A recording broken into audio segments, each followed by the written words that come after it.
But currently where we are, Uh-huh. some people think that some of those jokes are inappropriate for children. What do you think of that?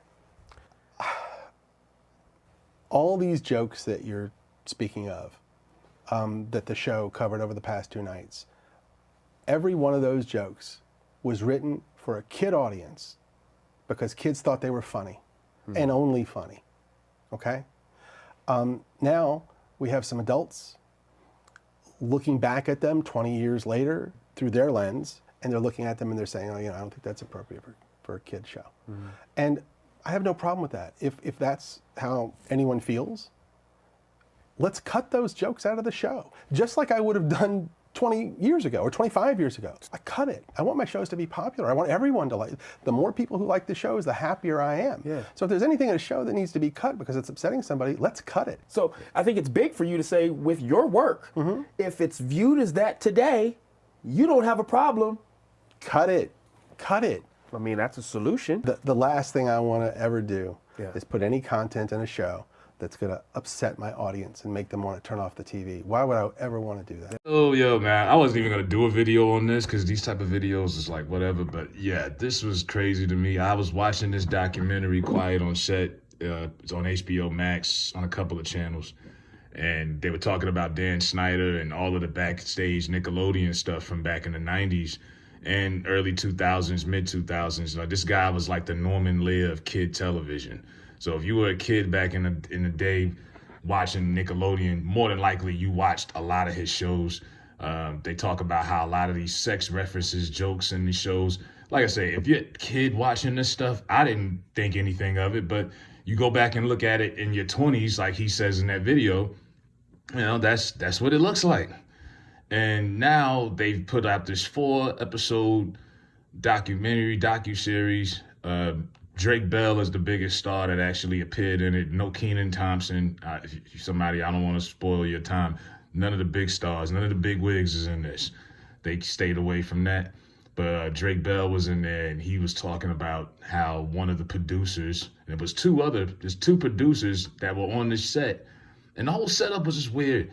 They would get these kids on set and then keep the parents off the set and have the parents in like the green room somewhere. And it's these adults, it's like 3 or 4 adults around a bunch of children all day. Very strange. 2 of them were registered pedophiles, and one of them was Brian Beck. That was the one that Drake Bell talks about in the series, how the guy was basically terrorizing them. And the craziest thing that's sick, no one's talking about this, Disney hired this guy 3 years after he went to jail for being a registered sex offender. Disney hired him. He was writing for Zack and Cody, whatever that show was. The fact that this guy was able to just get another job after being a registered sex offender is crazy. But now you got Jay Lewis.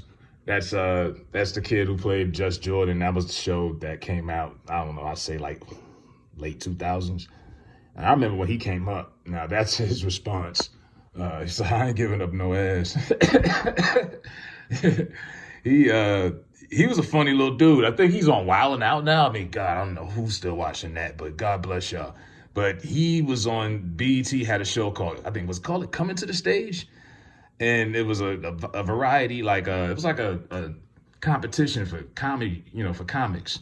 And he was a young kid, and I don't know, the judges fell in love with him. He was funny. He won the show. And this is back in the day when you won a show and it actually elevated to something like American Idol. You win, you get an album and a contract. He got this deal with Nickelodeon and had him a little show for a few years. And people asked him, what happened? Why did they drop the ball on your show? And he was like, well, I wasn't willing to do what those other kids was willing to do. But that's just his way of joking about it. But I mean, yeah, I get it. For people like they don't find it a joking manner. It is a disturbing documentary to watch if you can even sit through it. Especially if you, like I said, you watch some of these shows, you'd be like, yo, wow, some of the stuff that they were doing behind the scenes, massages, him hanging out in the hot tubs with, that's Dan Snyder hanging out in hot tubs with Amanda Bynes and all these. You're teenagers. I just think it's weird for any grown man in his 40s. Why would you even want to be around a bunch of kids? I mean, kids are cool, but even a good kid is annoying after a while. But yeah, let me know if y'all seen that in the comments. The Nickelodeon Quiet on the Set doc. Yeah, very, very spooky stuff, man. And people are saying, well, this is the year Hollywood is getting exposed. And yeah, I mean, it is. But are you going to stop watching all of these shows? Are you going to stop watching? I ain't going to lie. Good Burger, the rerun, Good Burger was on a couple weeks ago. I ain't going to lie. I think I watched like 15 minutes of it. Like, you know what I'm saying? Like, Harvey Weinstein produced Paid in Full. Like, you going to stop watching reruns of that when you see it? You know, that's the part where we kind of play our role as far as we full of shit. Because even though we'll sit there and talk about how sick the Hollywood is and all of this stuff, people still sign their kids up to be a part of these auditions and try to get these kids still on TV. And they know about all of this stuff.